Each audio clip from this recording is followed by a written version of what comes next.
Burhan Wani, the young leader murdered by Indian forces, has emerged as a symbol of the latest Kashmiri intifada. वो कोई democratic civilian leadership नहीं है, वो आतंकवादी देश का लीडरशिप है।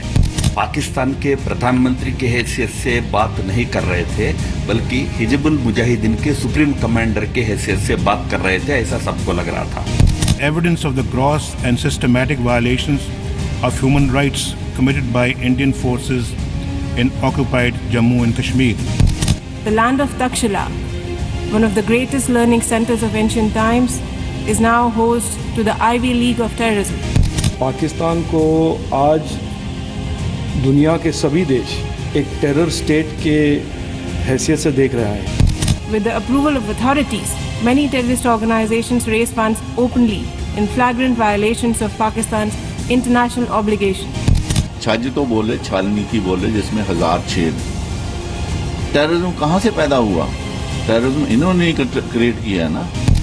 वो कितना अत्याचार कर रहे हैं बलूचियों के ऊपर, किस तरह से रोज बलूचिस्तान के अंदर अनमार्क्ड ग्रेव्स, सैकड़ों हजारों ग्रेव्स जो हैं वो सड़कों के साथ खुदाई जा रही हैं और वहां पर लोगों की लाशें मिल रही हैं। तो जो भाषण यूएनजी में नवाज शरीफ ने दिया, उसमें वो खुद फंस गए हैं। सबसे बड़े अंतर्राष्ट्रीय मंच पर नवाज शरीफ ने बुरहान वानी को कश्मीर का युवा नेता बता दिया। एक आतंकी को नेता बताने वाले नवाज को अब हिजबुल कमांडर बताया जा रहा है। कल रात नवाज शरीफ ने भारत के खिलाफ अपना भाषण दिया और आज सुबह भारत ने नवाज शरीफ को यूएन में ही जवाब दिया।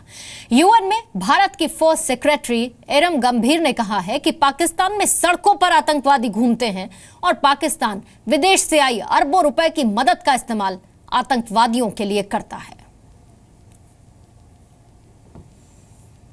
तो नवाज शरीफ जब अपना भाषण दे रहे थे, उस भाषण के दौरान उनके मुंह से कई झूठ निकले, जिसमें नवाज शरीफ का पहला और सबसे बड़ा झूठ, कैसे नवाज शरीफ की नजर में हिजबुल का आतंकी बुरहान वानी नेता बन गया।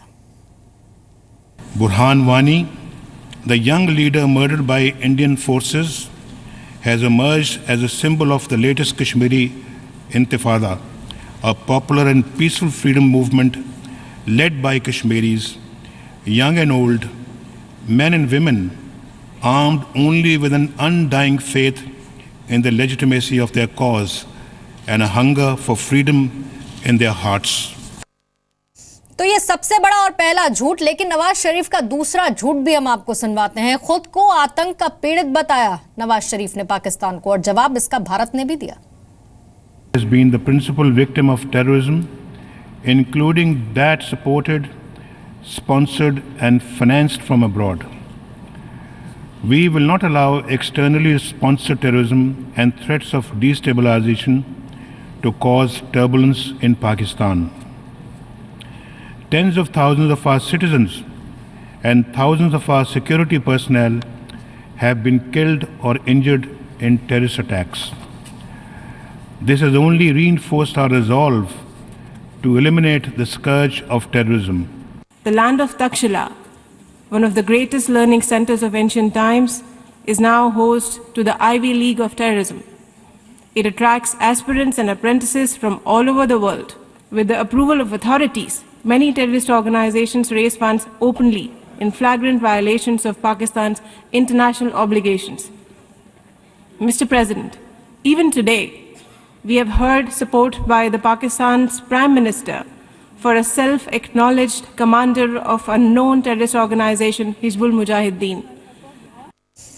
और अब आपको नवाज शरीफ का तीसरा झूठ हम दिखाते हैं। नवाज शरीफ ने कश्मीर में मानवाधिकार उल्लंघन की शिकायत की, लेकिन बलोचिस्तान के लोगों पर पाक सेना के अत्याचार की बात छिपा गए। I would like to inform the General Assembly that Pakistan will share with the Secretary General a dossier containing detailed information and evidence of the gross and systematic violations of human rights committed by Indian forces in occupied Jammu and Kashmir.